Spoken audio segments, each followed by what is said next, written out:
Chuke's 10mm extravaganza.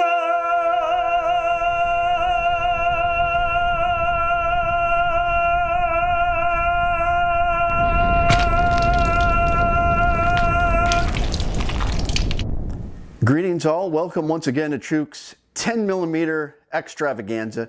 Well, I don't enjoy doing videos like this. Well, what am I saying? I do actually, but I don't enjoy bad-mouthing my favorite brands. Smith & Wesson is by far one of my favorite firearm brands.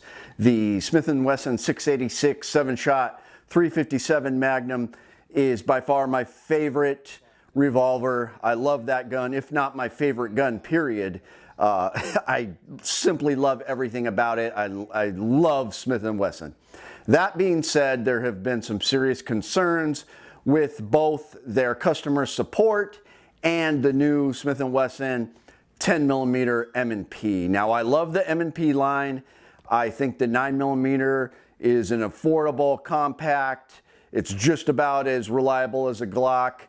It's wonderful. I really like the M&P 9mm line.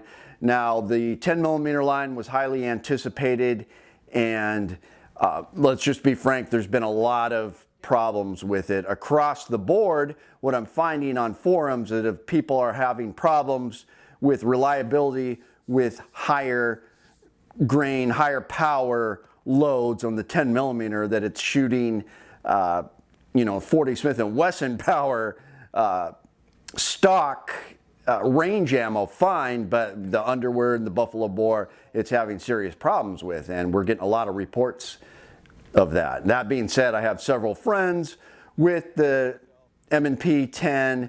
Long Windy Road has one. We shot it. It was just fine. Of course, we were using S&B range ammo mostly, so he is going to do some testing with some hotter loads, and we'll see what happens. But big shout out to a viewer, Mark.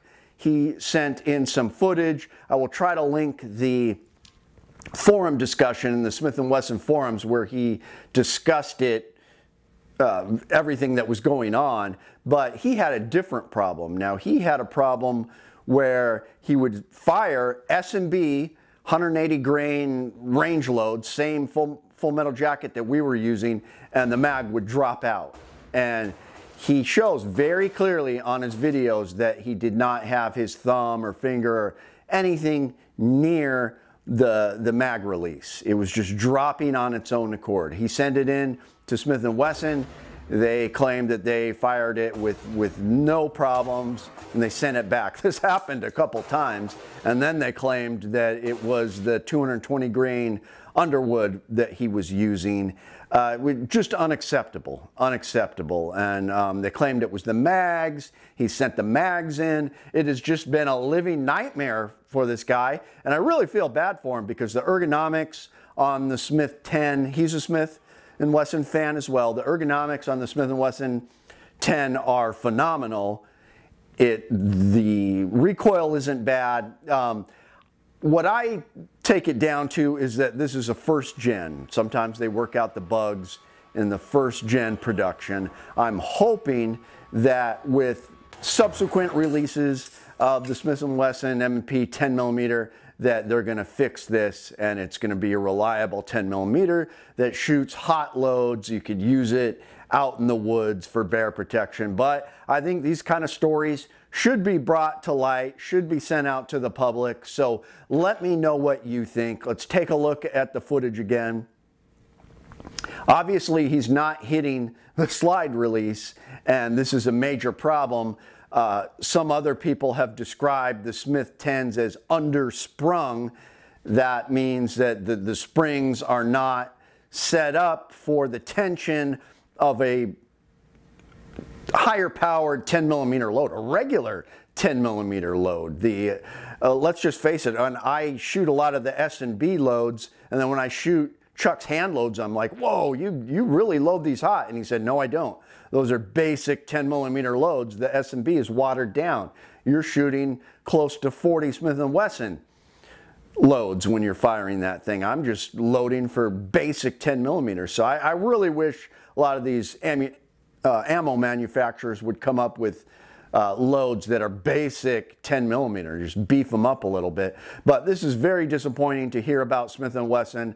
Please chime in if you have any ideas of why this is happening, what your experience has been with the Smith 10s.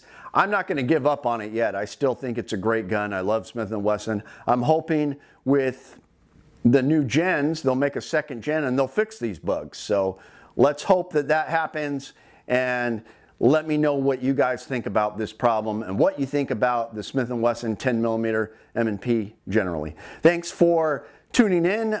Prepare for more videos, and it's Chuke, your friend in the field. My name is Chuke. I like to trade my guns just for fun, but now I have none. Oh, look, get shot by a bear, but I don't care. I got a 10mm. Chuke's Outdoor Adventures. Watch you all die every time.